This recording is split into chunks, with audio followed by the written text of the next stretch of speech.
Mr. Preston seemed even more anxious than usual. At first I thought he just needed to use a toilet, but Mr. Silton explained that their old gang members lived around here. Somehow the money went missing when we robbed that post office, he continued. For some reason they thought we'd taken it, but, as he put it, why would we live in such a dump if we had a load of money?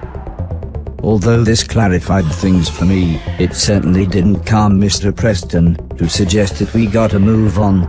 Don't worry, we'll be a matter of minutes, we just need to send Mr. Chips up there to have a look, said Mr. Silton as he pointed to a window high up the building.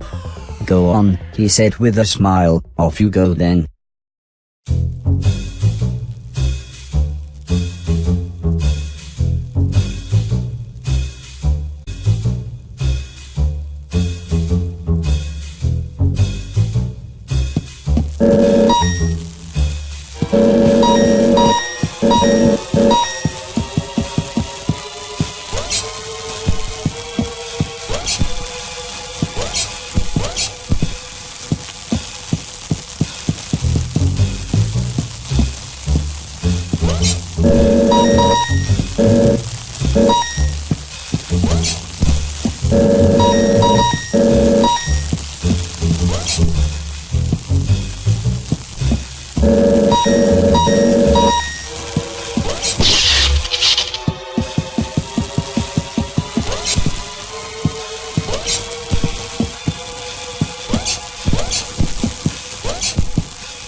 The man didn't look like a thief, but maybe his striped jumper was in the wash. Mr. Silton was certain he'd stolen the van though, so I watched for a moment.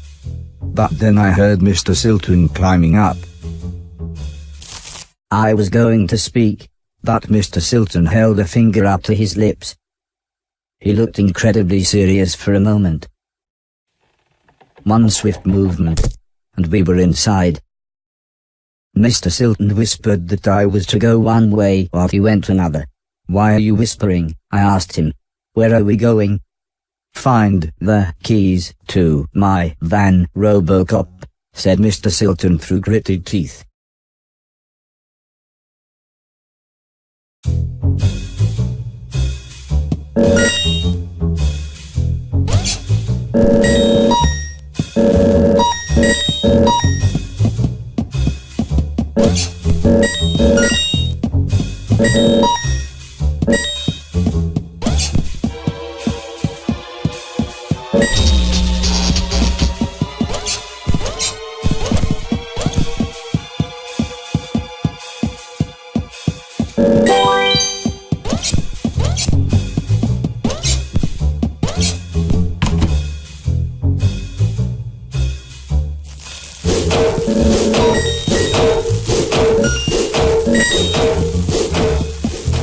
The piles of junk were all wired into the mains. I suppose it was a good deterrent against thieves.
Horace would have felt at home here, with all the huge piles of junk everywhere.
I didn't know which key I should take, so I took all of them.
I finally managed to collect all of the keys.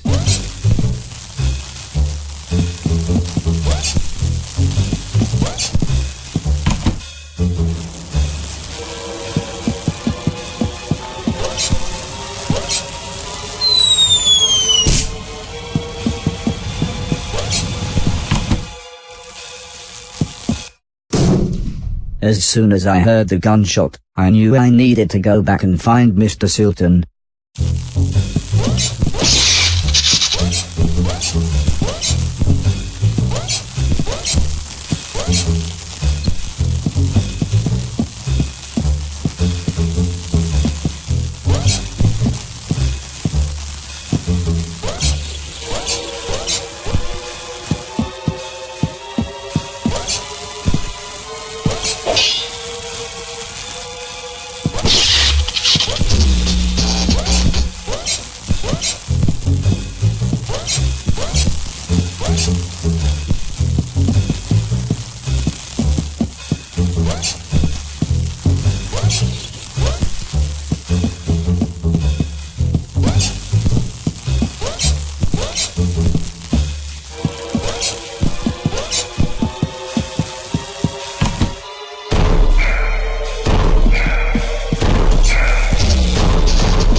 The old man was pointing an even older gun right at Mr. Silton's face.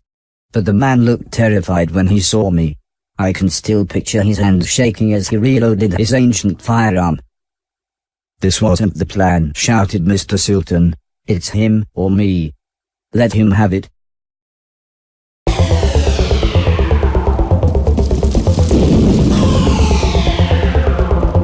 Have to pay.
I kept turning the events over in my mind.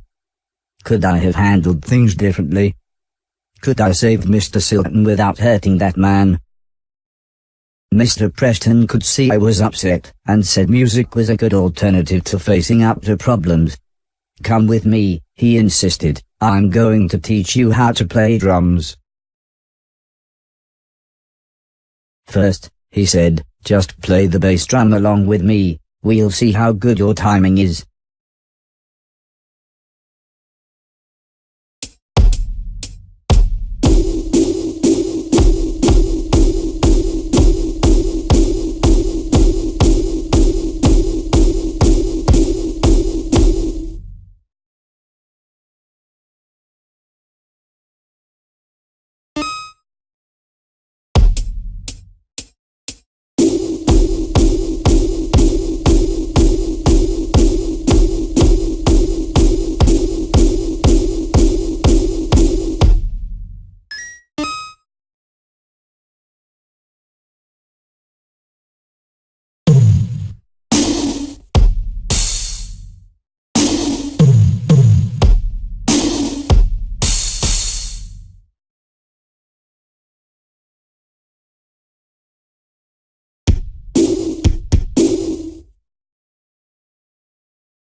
Mr. Silton was patched up, but still pretty angry.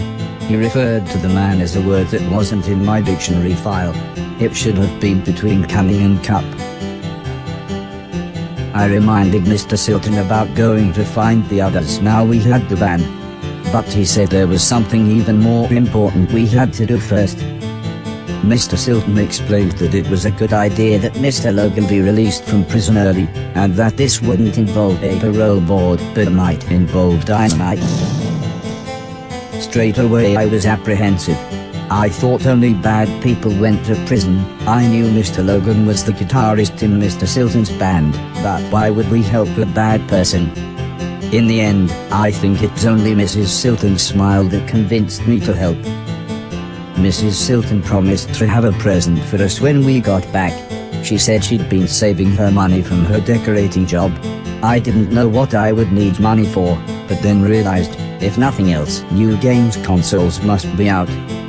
Be careful, said Mrs. Silton with a big smile. Don't rob any post offices, and don't get shot. In the dead of night, it was surprisingly easy to get close to the prison building. Mr. Silton said it was like the Death Star and had a weakness we could exploit. Although I seem to remember the robot getting shot when they did that in the film. But there was no time to worry as Mr. Silton pressed a walkie-talkie into my hand and said, "Good luck."